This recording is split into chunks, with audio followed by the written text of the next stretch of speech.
"You don't belong here anymore, Walter." The words hit harder than the cold November wind sweeping across the cemetery parking lot. Walter Briggs stood silently beside his dusty pickup truck, still wearing the dark suit he had worn to his father's funeral less than an hour earlier. At 68 years old, the former Navy SEAL had faced storms at sea, years of hardship, and losses most people could never imagine, but nothing had prepared him for hearing those words from the woman who had married his father 12 years ago. His stepmother, Linda Briggs, stood on the front porch of the family ranch with her arms crossed and a folder tucked beneath one elbow. Behind her, the house Walter had grown up in sat beneath a gray sky, its white paint weathered by decades of Texas summers. Chief, Walter's loyal German shepherd, stood at his side, ears raised and eyes locked on Linda. The dog seemed unusually tense. Walter glanced toward the porch and forced himself to remain calm. "My father's barely been gone a day," he said quietly. Linda shrugged. "The paperwork is done. The property belongs to me." The attorney made that very clear. Walter stared at her, struggling to understand how everything had changed so quickly. Just weeks earlier, his father had sounded healthy and determined during their last phone call. He had spoken about repairing fences, replacing the old barn roof, and preparing for winter. Nothing about the conversation suggested he intended to leave his only son with nothing. Chief let out a low whine and stepped slightly forward. Walter rested a hand on the dog's neck. The ranch stretched across nearly 200 acres of rolling pasture and oak trees. Every fence line held a memory. Every trail carried echoes of childhood adventures and lessons taught by a father who believed in hard work and honesty. Now it felt as though those memories were being erased one document at a time. Linda opened the folder and pulled out several pages. "The lawyer will explain everything if you have questions, but you need to remove your belongings by sunset." Walter looked beyond her into the house. Through the front window, he could see his father's favorite chair, still sitting beside the stone fireplace. The sight tightened something deep inside his chest. He wasn't angry. Not yet. Mostly he felt confused. The timing seemed wrong. The certainty in Linda's voice seemed wrong, and the way Chief kept staring at her felt wrong too. Walter loaded a duffel bag into the truck and gathered the few items he had brought for the funeral. That was all he owned now. As he closed the tailgate, Chief suddenly pulled against his leash and barked once toward the house. Linda flinched. It was brief, almost invisible, but Walter noticed. For the first time all day, a small seed of doubt took root in his mind. Maybe the story wasn't as simple as a signed will. Maybe something important had been hidden. As the sun began sinking toward the horizon, Walter climbed into the driver's seat and started the engine. Chief jumped in beside him. Neither looked back as they drove away from the ranch, but neither knew that before the week was over, a secret buried for years would change everything. The old hunting cabin sat nearly 8 miles from the ranch, hidden among thick oak trees, at the edge of a dry creek bed. Walter unlocked the weathered door just after dark and stepped inside. Chief followed close behind. The cabin smelled like cedar, dust, and memories. Walter dropped his duffel bag beside a wooden chair and let out a long breath. "Well, Chief, I guess this is home for now." The German shepherd looked around the room before settling near the stone fireplace. Walter lit a small lamp and sat at the kitchen table. The silence felt heavier than usual. For years, no matter where he had traveled, he had always known the ranch was waiting for him. Now even that certainty was gone. Early the next morning, Walter drove into town to meet his father's attorney. The office sat above a hardware store on Main Street. Attorney Frank Reynolds greeted him with a tired expression. "Walter, I am sorry about your father." "Then help me understand what happened," Walter replied. "Nothing about this feels right." Reynolds adjusted his glasses and opened a thick file. "Legally, everything appears valid. The will transferred all assets to Linda." Walter leaned forward. "My father would never leave me with nothing." Reynolds hesitated. "I understand why you feel that way." "That is not an answer," the attorney sighed. "I reviewed the documents twice. There are no obvious problems." Walter left the office more frustrated than before. When he returned to the cabin that afternoon, Chief was waiting by the door with unusual energy. The dog immediately walked to an old wooden chest sitting beneath a shelf. Walter barely noticed at first. He was too busy thinking about the meeting. Chief nudged the chest with his nose. Then again and again. "What is it?" Walter asked. The dog whined softly and pawed at the lid. Walter frowned. The chest had belonged to his father for as long as he could remember. Curious, he knelt beside it and opened the lid. Inside were old photographs, fishing licenses, faded maps, and a few military patches. Chief continued staring into the box. "You are looking for something specific, aren't you?" Walter said. The dog immediately barked once. Walter began sorting through the contents. Near the bottom, he discovered a small envelope wedged beneath a stack of papers. His name was written on the front in his father's handwriting. Walter's heart skipped. Slowly, he opened it. Inside was a single folded note. He unfolded the paper and read the short message. "If everything is gone, trust Chief." Walter read the sentence 3 times, then a 4th. "What does that even mean?" he whispered. Chief stood and walked to the door, tail low but focused. Walter looked from the note to the dog. "Did Dad leave this for me?" Chief stared back as if he understood every word. The former Navy SEAL felt a strange chill run through him. His father had always planned ahead. Always. And now, for the first time since the funeral, Walter wondered whether his father had expected something like this to happen. Outside, the sun began disappearing behind the trees. Inside the cabin, Walter folded the note and slipped it into his pocket. Chief remained standing at the door, watching him carefully. "All right, partner," Walter said quietly. "If Dad wanted me to trust you, I suppose we start there." Walter barely slept that night. The note remained folded in his shirt pocket, and every time he closed his eyes, he heard the same words repeating in his mind. "If everything is gone, trust Chief." By sunrise, he was already sitting on the cabin porch with a cup of coffee, while Chief rested beside him. "What did my father know that I do not?" Walter asked quietly. Chief lifted his head but offered no answer beyond a calm stare. Later that morning, Walter decided to stop guessing and start digging for facts. He drove into town and spent hours visiting the county records office. The clerk, a woman named Susan Parker, recognized him immediately. "Walter Briggs, I have not seen you around here in years." "I wish it were under better circumstances," he replied. Susan's expression softened. "I heard about your father. He was a good man." Walter nodded. "I need copies of every property transfer connected to the ranch during the last 5 years." Susan raised an eyebrow. "That is a lot of paperwork. I have time." 2 hours later, Walter sat at a wooden table surrounded by stacks of documents. At first, everything appeared ordinary. Signatures matched, dates matched. Transfers followed legal procedures. The deeper he looked, the more frustrated he became. Every document supported Linda's claim. Every record painted the same picture. Legally, she owned everything. By mid-afternoon, Walter pushed the papers aside and rubbed his temples. "This makes no sense." Susan glanced over from her desk. "Finding anything unusual?" "No, that is exactly the problem." When Walter returned to the cabin, he discovered Chief waiting near the truck. The dog immediately approached and sniffed the folder of documents. Walter laughed for the first time in days. "Trust me, partner, there is nothing useful in there." Chief ignored him and walked toward the back of the property. Walter followed.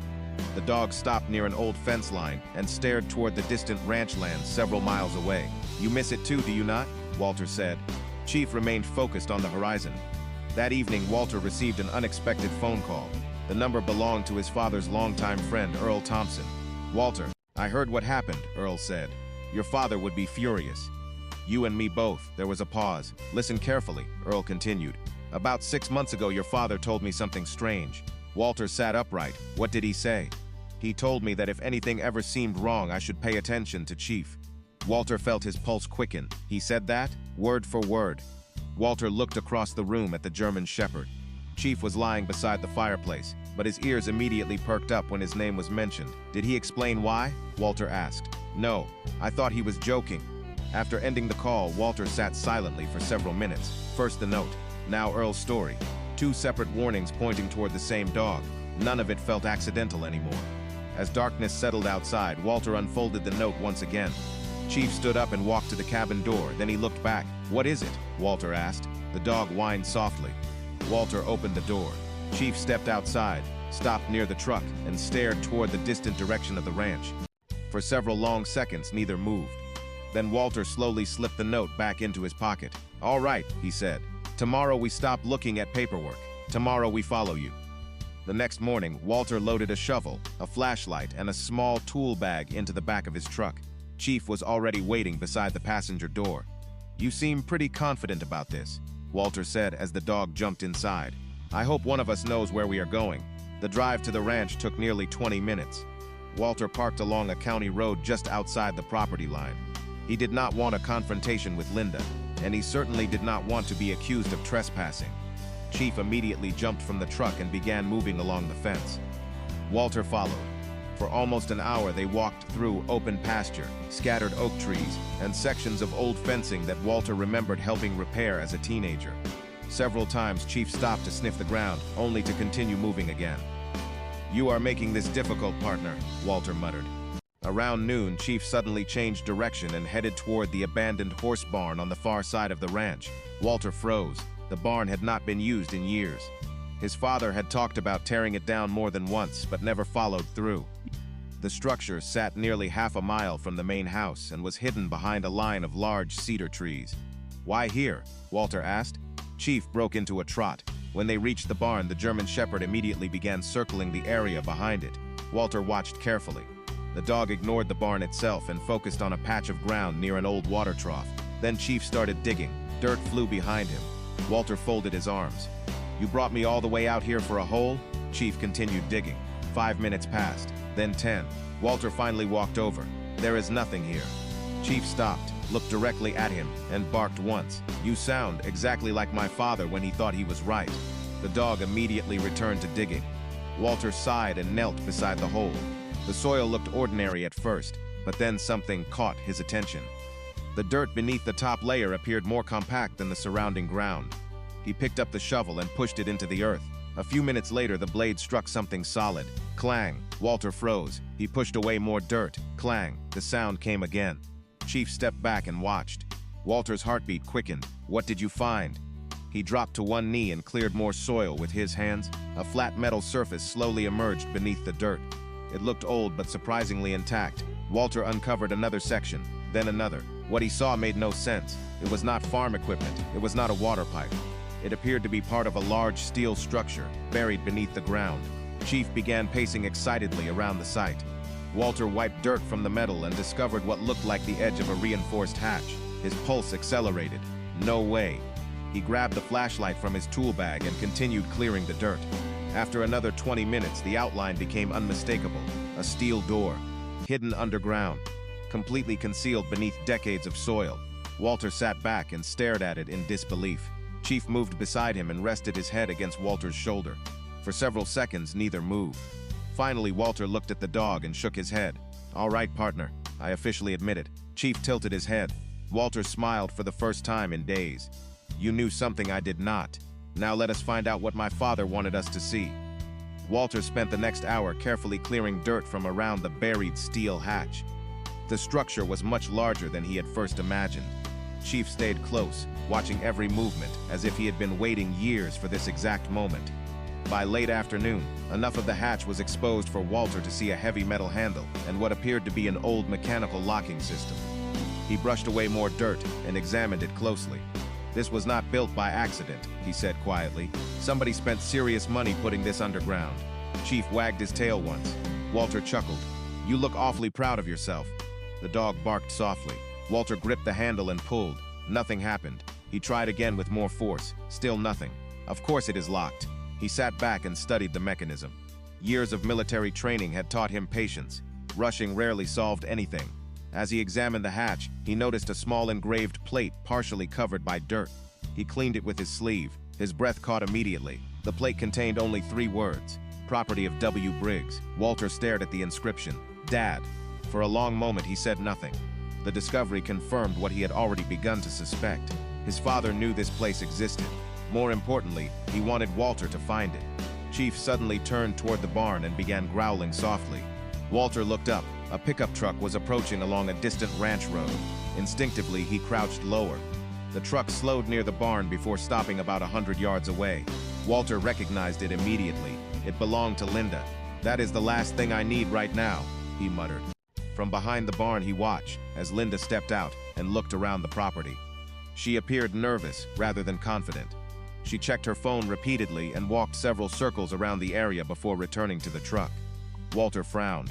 "What are you doing out here?" Chief remained silent but alert. After several minutes, Linda drove away. Walter waited until the dust settled before standing. The entire encounter left him uneasy. The abandoned barn sat on the farthest corner of the ranch.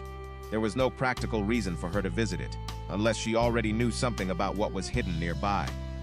The thought lingered in his mind as he returned to the hatch. He examined every inch of the metal surface until he discovered a small recessed compartment hidden beneath a layer of dirt. Inside was a circular dial with letters engraved around the edge. No numbers, just letters. Walter immediately remembered something his father used to say. The answer is always simpler than it looks. He studied the dial carefully. Then another memory surfaced. His father had named every German Shepherd he ever owned after military leaders, except one, Chief. Walter slowly turned toward the dog. Chief sat quietly beside the hatch. Walter's eyes widened. No way. He moved back to the dial and carefully entered the letters CHIEF.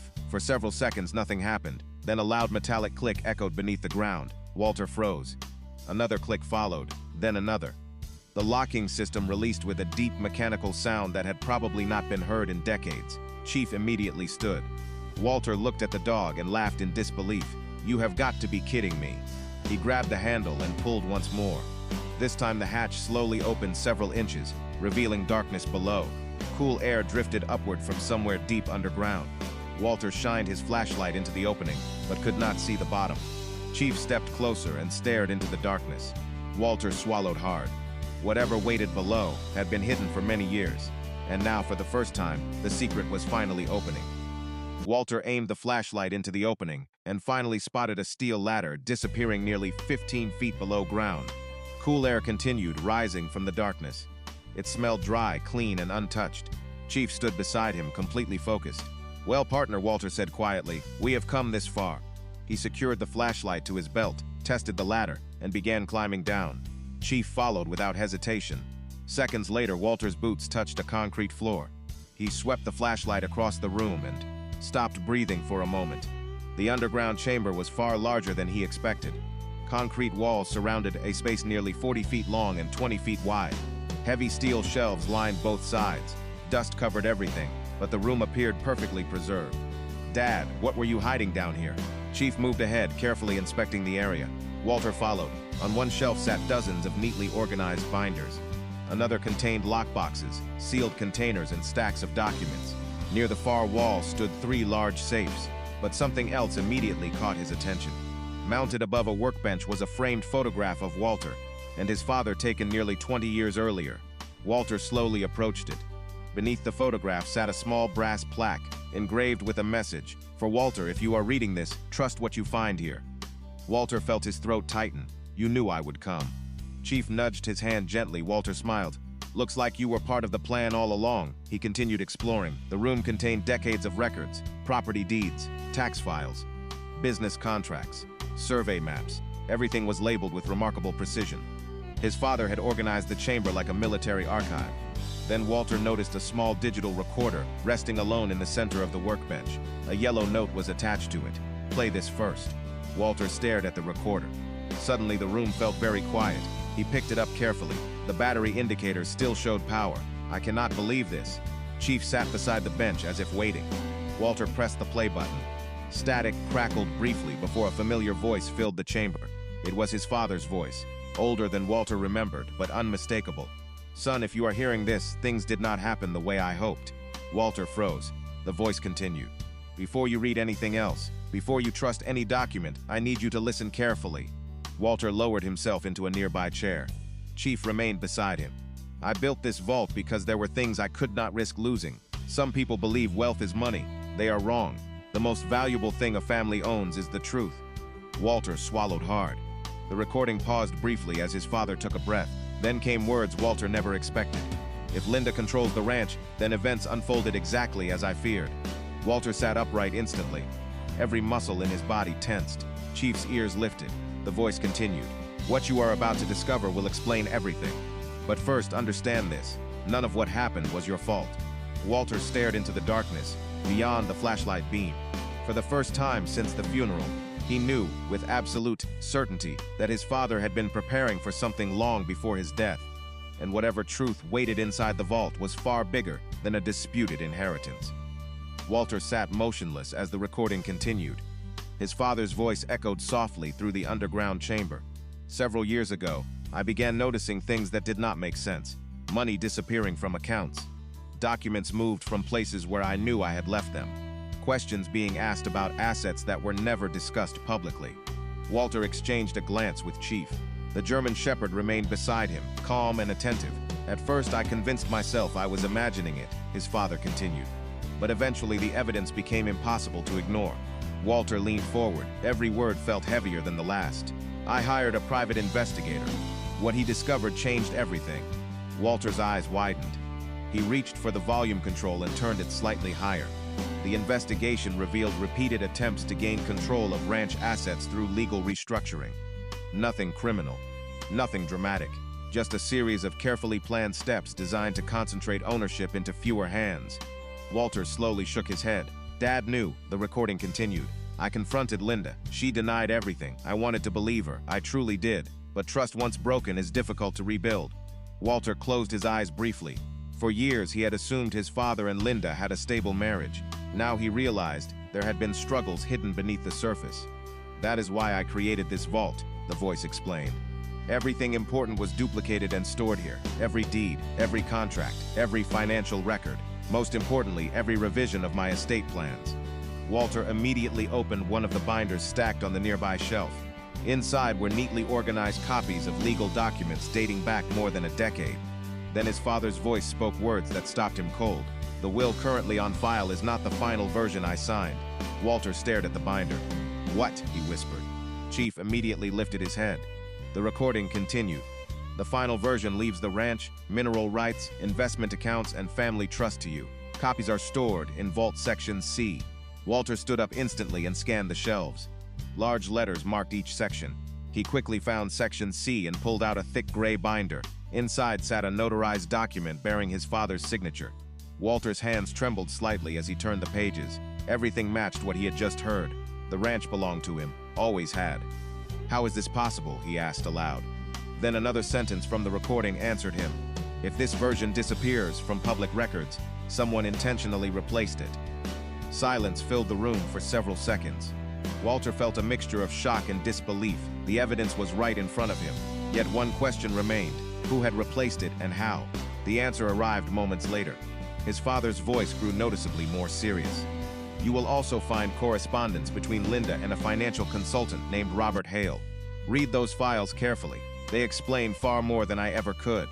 Walter located another folder and opened it. Inside were emails, letters, and meeting summaries discussing ownership transfers, asset protection strategies, and future control of the ranch. None of it was illegal by itself, but together it painted a troubling picture. Chief suddenly walked toward a locked drawer beneath the workbench and sat beside it. Walter looked over. You found something else? The dog tapped the drawer lightly with one paw. Walter walked over and noticed a small label attached to the handle. It contained only 4 words written in his father's handwriting. The whole truth inside. Walter stared at the locked drawer while Chief sat beside it patiently. You have been one step ahead of me this entire time, he said with a tired smile.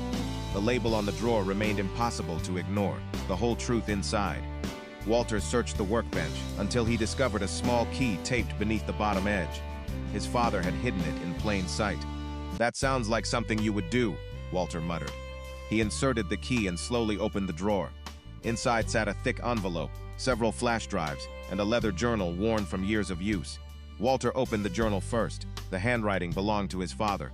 Every page contained dated entries describing concerns, meetings, financial decisions, and personal observations. As Walter turned the pages, a pattern emerged. His father had documented everything. Every unusual transaction, every conversation that made him uncomfortable, every warning sign he noticed over the years. Then Walter reached an entry written less than 8 months before his father's death. He stopped reading and stared. Chief, he whispered. The German shepherd looked up immediately. The entry described a private conversation between Walter's father and Linda. According to the journal, Linda had pressured him repeatedly to update ownership structures and consolidate control of ranch assets. His father had refused. The next entry revealed something even more surprising. He had quietly hired independent legal counsel and moved certified copies of key documents into the vault. Walter continued reading. The deeper he went, the clearer the picture became. His father had anticipated a future dispute and carefully preserved evidence to protect the truth. Then Walter opened the envelope. Inside sat a notarized letter addressed to any attorney reviewing the estate after his death. The language was direct and unmistakable. It referenced the alternate will, the supporting records, and the exact locations of the vault. Everything was legally documented. Everything was verifiable. Walter slowly exhaled. This changes everything. He picked up one of the flash drives and connected it to an old laptop stored in the vault. Dozens of files appeared on the screen. Scanned records, financial statements, recorded meetings, legal correspondence. The evidence was overwhelming. Nothing sensational, nothing dramatic, just years of meticulous documentation, the kind of evidence that speaks for itself. Then Walter found a video file dated 3 months before his father's passing. He clicked play. His father appeared on the screen, sitting at the same workbench inside the vault. He looked older but determined. "Walter, if you are watching this, then Chief did his job." Walter smiled despite everything. His father continued. "I trained him to recognize this location. I brought him here dozens of times. Dogs remember what matters." Chief tilted his head at the sound of the familiar voice. "There is one final thing you need to understand," his father said. "This is not about revenge. Do not spend your life trying to punish anyone. Spend it protecting what is rightfully yours and preserving what this family built." Walter sat quietly as the video ended. Those words stayed with him. A few minutes later, he organized copies of the evidence into several boxes. The next morning, he met Attorney Reynolds and placed the documents on his desk. The attorney spent nearly 2 hours reviewing everything.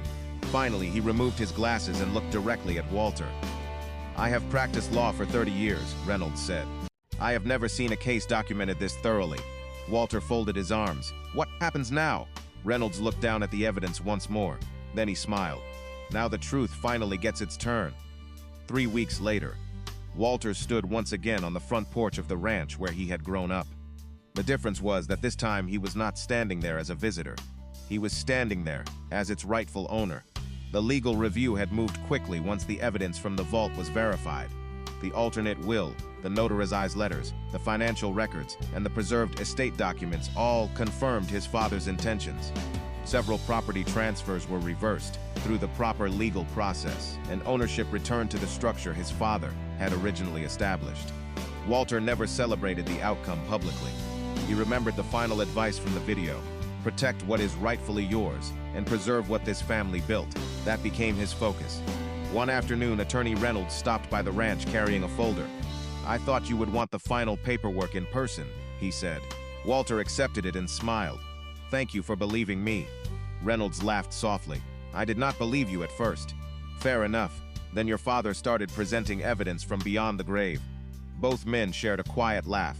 Reynolds glanced toward Chief, who was resting comfortably on the porch. "You know," he said, "that dog may be the most important witness I have ever had." Walter looked at Chief. "I have been telling him that every day." After Reynolds left, Walter spent the next several weeks restoring parts of the property that had been neglected. Fence lines were repaired, equipment was serviced. The old horse barn received a new roof. Every project felt less like work and more like honoring his father's memory. Throughout it all, Chief remained close by. One evening, shortly before sunset, Walter carried a small wooden plaque to the area beside the barn where the hidden hatch remained concealed beneath fresh soil. He had decided not to remove the vault. Instead, he secured it and preserved it exactly as his father had left it. Chief followed him across the field. "I have something for you," Walter said. The German shepherd sat down. Walter placed the plaque beside a young oak tree they had planted together earlier that week. The inscription was simple: "To Chief, loyal friend, trusted guardian, family." Walter stepped back and looked at it. "Not bad, partner." Chief wagged his tail. For a moment, Walter could almost hear his father's voice again. Not from a recording this time, but from memory. The lessons, the stories, the values that had shaped his entire life. As the sun drifted lower across the Texas sky, Walter sat on the porch with a cup of coffee while Chief stretched out beside him. The ranch was quiet, peaceful, whole again. After several minutes, Walter looked toward the distant pasture and smiled. "You know something?" Chief lifted his head. Dad was right. The dog watched him carefully. Walter reached down and scratched behind his ears. "The most valuable thing a family owns really is the truth." Chief rested his head against Walter's leg. The warm evening breeze moved gently through the oak trees. Somewhere in the distance, a windmill turned slowly above the fields. For the first time since returning home, Walter felt no anger, no uncertainty, and no need for answers. The truth had survived. His father's legacy had survived. And thanks to one remarkably loyal German shepherd, so had the future of the family ranch. Thank you so much for watching all the way to the end. If you enjoyed this story, please like, subscribe, and share it with friends who might enjoy it too. We would love to know where you are watching from. Tell us your city and country in the comments. More heartfelt and unforgettable hero dog stories are already waiting for you. See you in the next one.